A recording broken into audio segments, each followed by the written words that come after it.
Well, Patrik-Ian Polk, the wonderful creator of Noah's Ark, thanks for joining us today. Before we dive in, I feel like I should ask, are you okay? There's a lot going on right now. There's like a pandemic and there are protests. Are you all right? I think people just want to know. I am all right. Thank you. Okay, good. Are you Doing taking part in okay. protests or? I have, yes. I live in an area of Los Angeles called Hancock Park, and I'm right by the mayor's house. So there's been quite a few protests literally outside my doorstep. So yeah. What are you most proud of looking at the series? What in looking at it now, 10, 20 years after the fact? I guess it's not 20 years, more like 15, but 15 years after the fact, what are you really proud of? Well, I think when I created the series, the mandate for me was really simple. It was created out of a desire to see myself on screen. Okay.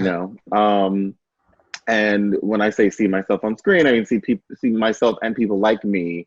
And so I'm very proud of the fact that 15 years later, so many people, they count the series as sort of, for many people, a lifeline to their Black LGBTQ identity. A lot of men will write and say that they literally hid in the closet and watched the show. Oh, wow. So, I'm just proud that we were able to show a nice cross section of Black gay experiences. I always have said that the show was meant to be aspirational. I was trying to show what was possible, and what was possible was what I saw around me, which was, I was a writer, struggling and making it in LA. My best friend was a college professor who had a partner who had an adopted kid, so he was just like a step parent. These were the things that I said. My other friend was starting in a big, AIDS nonprofit to deal with, AIDS in the Black community. So I'm witnessing these things. These are the gay men around me. And why don't I see these characters ever on television? So that was really sort of the impetus. So all these years later, I'm proud of the fact that I think we were able to show a generation or a couple of generations of people, sort of what was a small part of what was possible. Because before Noah's Ark, and going back 5 more years, because 20 years ago, my first film, Punks, premiered at Sundance. And in many ways, Punks is, a precursor to Noah's Ark. And it's before that, there just wasn't anything, There really weren't Black gay characters on television. And if they kind of popped up every now and then, it was either heavily implied, but not really, confirmed, and almost always a negative portrayal. Sure. So, so I guess sort of doing that kind of thing for the first time,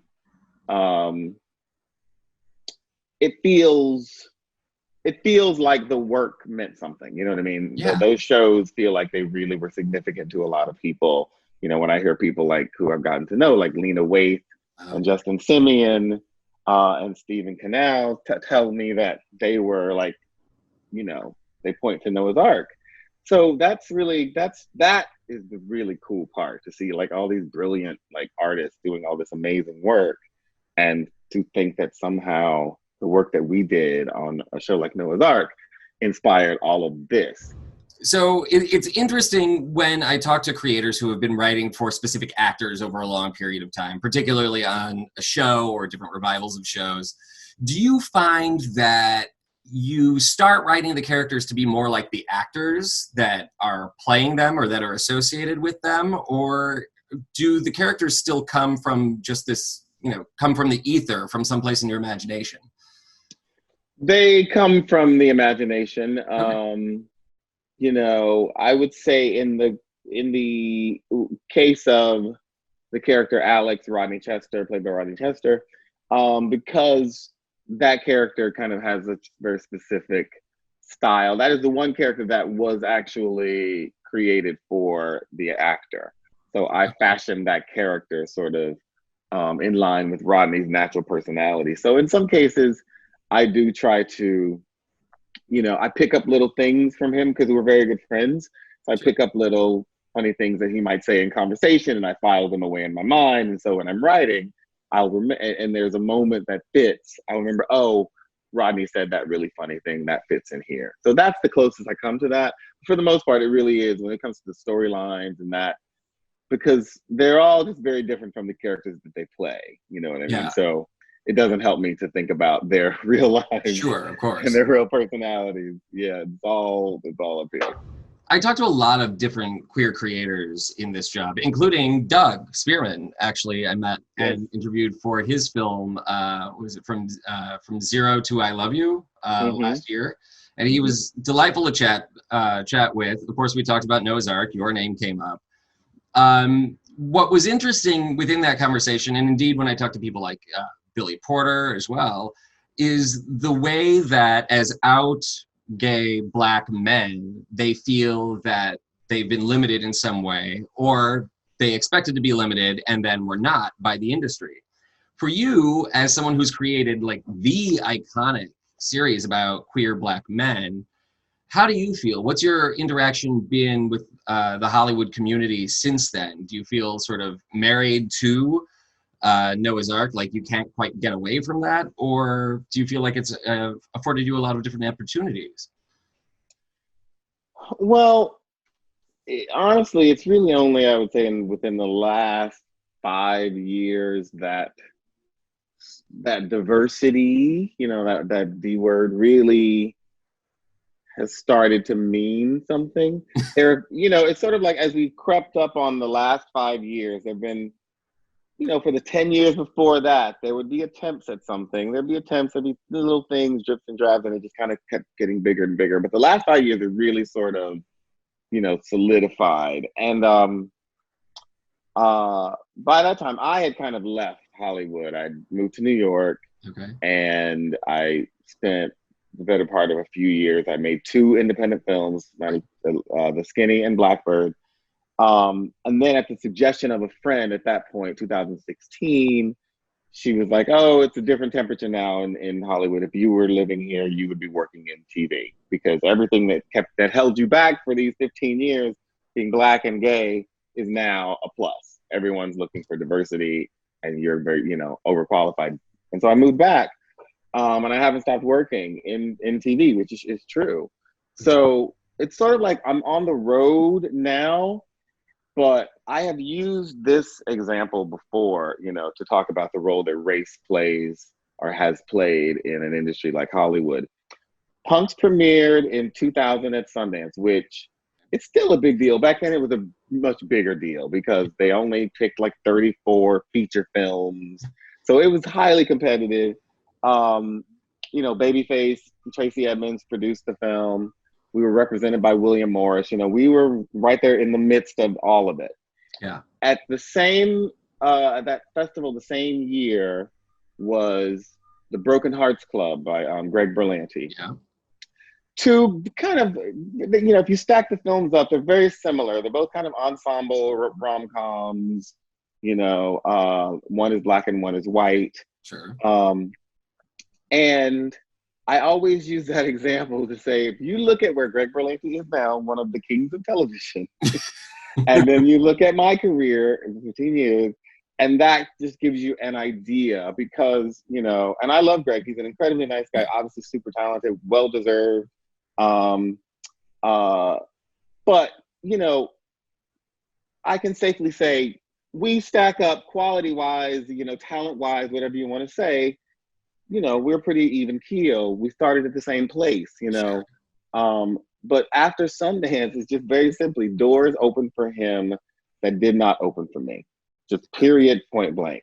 The film didn't get major distribution. The TV networks weren't saying come direct episodes of this or write episodes of that, come be on this writing staff or that writing staff. writing staffs at the time were probably 90-something% white, Sure. overwhelmingly white men.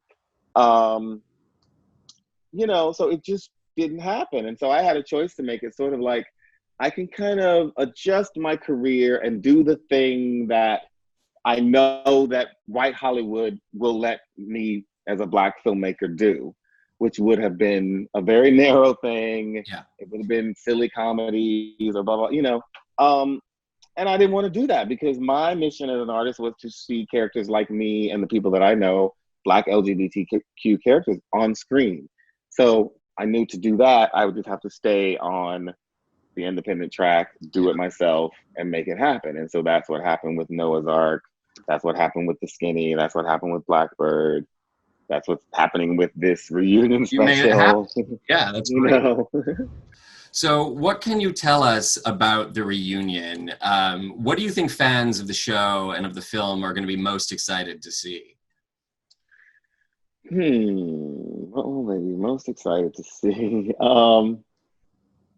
I think they all are very curious to know where the characters are now. Sure. Over the years, I get lots of fan mail with people speculating. I get lots of, fan fiction type things, lots of suggested storylines. People talk a lot about where they think the characters are now. So I think they're going to be thrilled to just see the gang back together again, Sure. And I also think, for me, it's cool because I think these types of characters, these specific characters, they have a very specific voice. And so to experience what we are all going through that lens, through those voices, I think is important as well. So I don't take it lightly. I hope it's fun. I hope it makes people laugh. I hope it's sexy. But we're also trying to, we're talking about what we are going through in a real way. And so I hope it represents well the experiences that we're having, Is there anything else you'd like to add before I let you move on with your day? This is great. Well, I the last two shows I worked on, I wrote the 2-hour finale for Being Mary Jane, which aired last year, but more recently, I co-exec produced a show for Stars called P-Valley. Oh, yeah? That premieres July 12th. So I just want to highlight the fact that on P-Valley, which is this amazing show created by Katori Hall, who wrote the Tina Turner musical, among other amazing stage plays. This show about, this dusty old strip club in a small town in the Mississippi Delta is unlike anything you have ever seen. It is by far the Blackest show on television. I can promise you that. Okay. And it's just incredible. I mean, even if you look at look at the trailers and stuff, you'll see it's unlike anything I think we've seen on television. And we have some Black LGBTQ characters on this show that really have not been seen on television. So it's one to watch for sure.